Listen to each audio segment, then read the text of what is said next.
Hi, I'm Margaret. I'm 76 years old and I live in Bell River, Ontario, which is just east of Windsor. Since my heart attack on May 17th, 2024, for a long time, I felt like a racehorse that was put out to pasture on the infield of the racetrack, where I had to watch all the things I was missing out on and the life of competition that had been curtailed.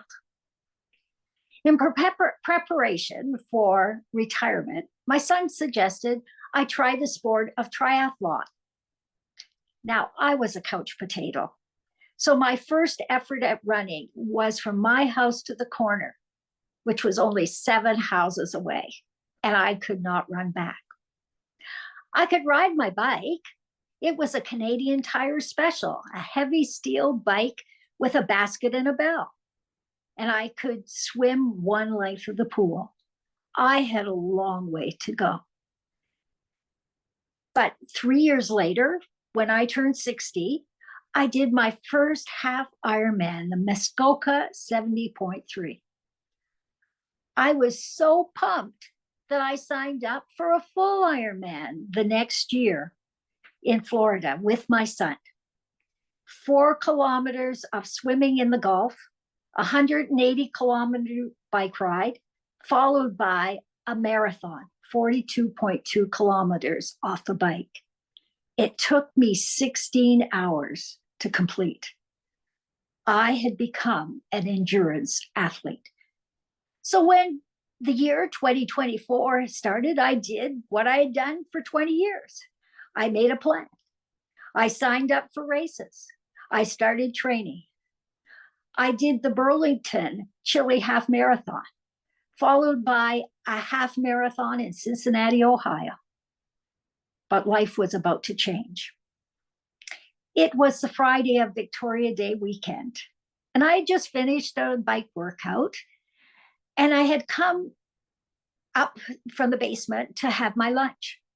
And I had this burning in the back of my throat and at the base of my neck, front and back.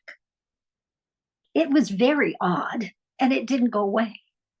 So I asked my husband to come and just sit with me for a bit, and he suggested I take my blood pressure.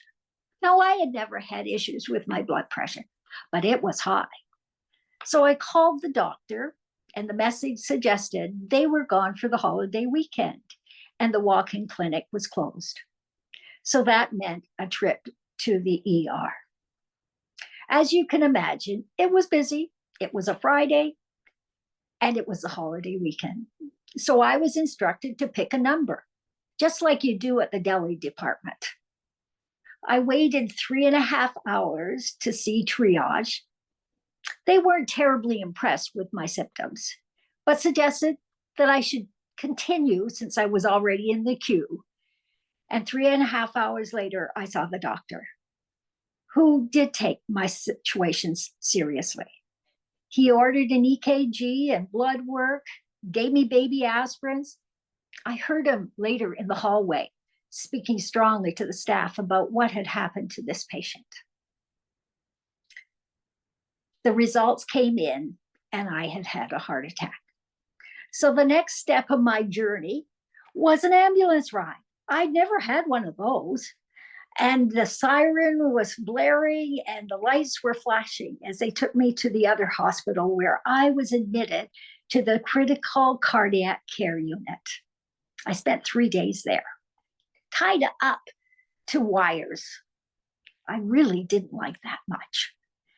I soon was moved to the step-down unit where I waited an angiogram. Now, I am part of 20% of the population that has an extra vein in their heart. It's called the ramus vein, and it was the one that was blocked. And so a stent was inserted. The whole time I was in the hospital, I kept asking, can't I go for a walk? Can't I do something? And they assured me on leaving the hospital, and my family doctor affirmed it, that it was good for me to walk. So the first thing I did when I went home was to walk around the block. I did it slowly, but it was a start. My body was fighting to get back to what was normal. And so I continued. It was just like I had started all over again. One time around the block, twice around the block. I couldn't ride my racing bike because my feet were locked into the pedals. So my daughter lent me her mountain bike, and it was just like my Canadian Tire Special all over again. When the fall came around, I was able to join the rehab program at the local hospital. That was so good for me. The staff were amazing. They were so encouraging that there was hope that I could get back to my normal, or at least something similar to it. The doctor who administered the stress test was particularly supportive. He spent time with me. He explained what had happened. He showed me pictures and graphs and just encouraged me in the journey. About the same time, I was able to join the Women's Heart Health Support Group, and that was amazing. The women are so special in that group. They taught me to be honest with myself day in and day out, and to adjust my expectations. Just because I have a plan, it isn't essential that I do it every day. And I don't need to feel guilty if I'm not able to. I learned to have a voice, especially with healthcare professionals. I would make my list of questions to be asked and to be answered. I learned how to give myself grace because I could tend to be pretty inflexible, especially when it came to my plan. And I've learned to be more realistic. Fatigue has been an issue.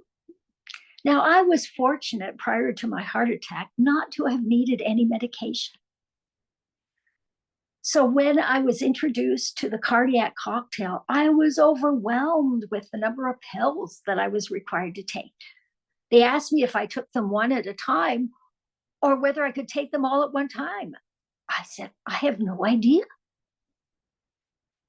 So I continue to take my pills and to be grateful for them. I know there's some that I'm going to be on for the rest of my life. And there's still part of me hoping that there can be some adjustments.